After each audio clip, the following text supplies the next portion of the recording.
idea that he's going to get a top job in the Premier League is, for me, I'm assuming he's talking about Man City. So if we said to Trevor, when he's sitting across the studio gurning at us on Wednesday, so I'm assuming you mean Man City, he'll pull back straight away. No. Gareth Southgate has done a phenomenal job in the confines of the England setup. It's vastly different managing a domestic side than it is managing an international side. I do not see a queue for Gareth Southgate from the elite football clubs in the Premier League.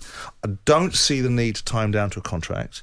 I see the need to be able to support him and give him an opportunity to be successful in the next tournament, which, by the way, England should have a very good chance of winning, because we're not seeing great teams emerge from the international landscape. We're seeing an England team that's in relatively good nick going to a tournament that's played in November, when most of the time our players are knackered when they go into tournaments. This time around, they're not going to be knackered, they're going to be fresh. So all the argument's going to move away. The time of year isn't going to be the climatic effects that we initially... You're bearing in mind we could win a playoff and be there too. Well, I'm not worried about you lot. No, I'm not. That doesn't even come into the equation, does it? Thanks. Being the Scots. But as far as tying him down to a contract, I would prefer... I don't understand this logic. I would prefer to see him be successful in the next tournament and then be given a very much enhanced or reward-based contract based upon the fact that he's gone to Qatar and continued to progress. What happens if we go to Qatar, actually get a proper challenging draw, and the levels start to find themselves? What happens if we don't get these favourable, wonderful, born under a four-leaf clover draws that we've had in the last two tournaments, and get some proper opposition at the group stage and some proper opposition at the qualifying stage? Not the Germany that, in our minds, once Germany, but the poor Germany we saw in the last tournament, or the Ukraines, or the people that we've drawn in previous tournaments, and then get knocked out early. What then? What do we say that is? But I think that, for me, that's always been... I agree. I think that's always been the way with international football. Every manager, as soon as you get a contract past the next tournament, it seems a bit fruitless, because that tournament could be failure and it could be success. So why not wait and see? Yes. Yeah. I think, look, there's no doubt in what Gareth, and I concur with Simon. He's done a great job. He's been in the job, nearly 6 years now. He's probably been very well rewarded financially. I'm sure Gareth isn't the one knocking on the door dictating he wants more money and a new contract. That's not him. That's not Steve. That's not the way they work. They get on with the job. They're humble guys and they do the job well. I think wait and see, yeah, of course. If they do really well again, then prolong the contract to the Euros. I mean, if you give him a massive contract now and then they don't get out of the group in the World Cup, what? Yeah, but I mean, to be fair to the FA, beforehand it's been tournament to tournament to tournament, see how he does. Yeah. This at least is longer term. Well, that's what they're trying to do. Success should always be rewarded, but what's the point if they blow it in Qatar? Well, exactly. Well, that's the point we're making. I mean, you give people the indication that if you are successful, we are going to want you. We've been told, we've been mooted that there's a £6 million salary on offer for this player, for this manager.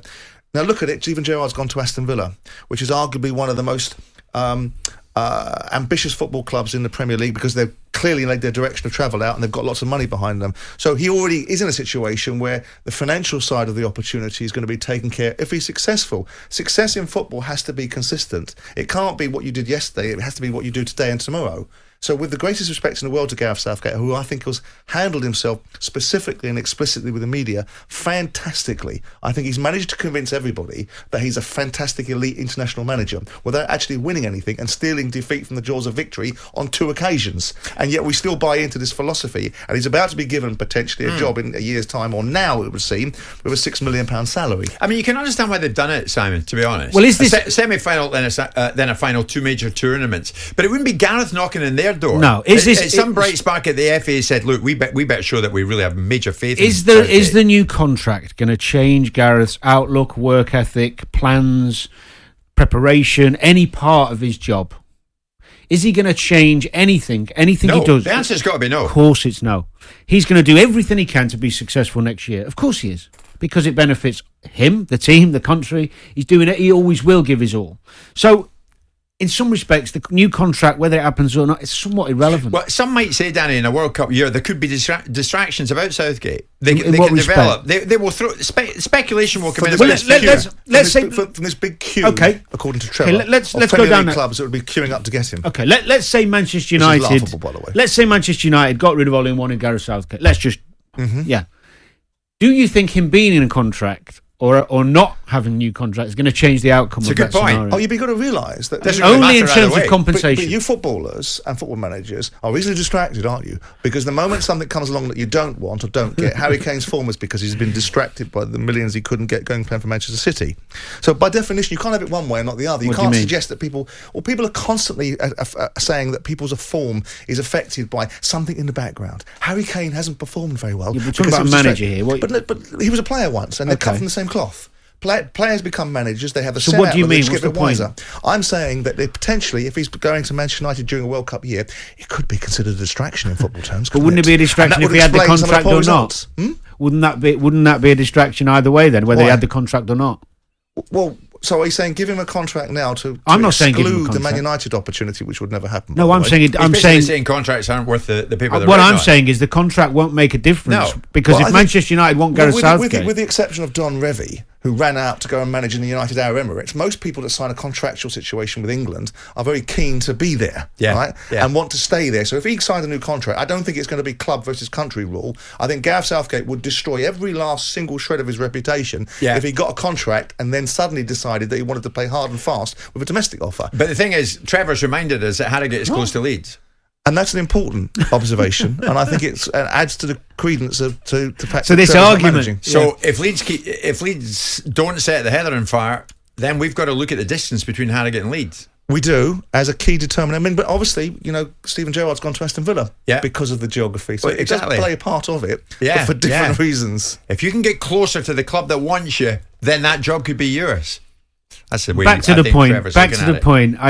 I don't think it matters No. about the contract. And I don't think it's necessary to give him a new contract. I think it must be driven because domestic football comes consistently, and international football comes every 2 years in terms of meaningful outcomes. You can only give them contracts based upon tournament to tournament. You can't give them contracts based upon season to season or game to game because the dynamics of an international manager's job are judged by the tournaments. It's ridiculous. He goes to Qatar, stinks it out, you've given him a new contract.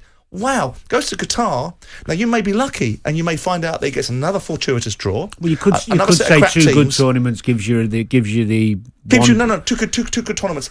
Keeps you in a job. Yeah, but then that's what it but does. then you could get so for example the Germany scenario where the manager Love was in charge for a long But time. he won things Yes, but then by having success, he then got longer contracts. because he won things. Yeah. Mind you, Simon, if Southgate and England win in Qatar and win the tournament, Oh, hey. you'll still give him a bit of a No, doing. fill your boots. Give him a 12-year then. Give him fill your boots. He's done something. Contract for life. Give him the next contract that you want to give him, but Yeah. give it based upon performance. For the love of God. Well, they would Yes. say they are by this offer. Well, he's Wouldn't still they? in the if he had failed abysmally after the European Championship, would he have been fired? Yes. So there's your answer. He hasn't been fired because he did something decent, so he keeps his job. Jim White and Simon Jordan. Monday to Thursday morning, 10 till 1. On AM, on DAB, via the talkSPORT app and on your smart speaker. talkSPORT.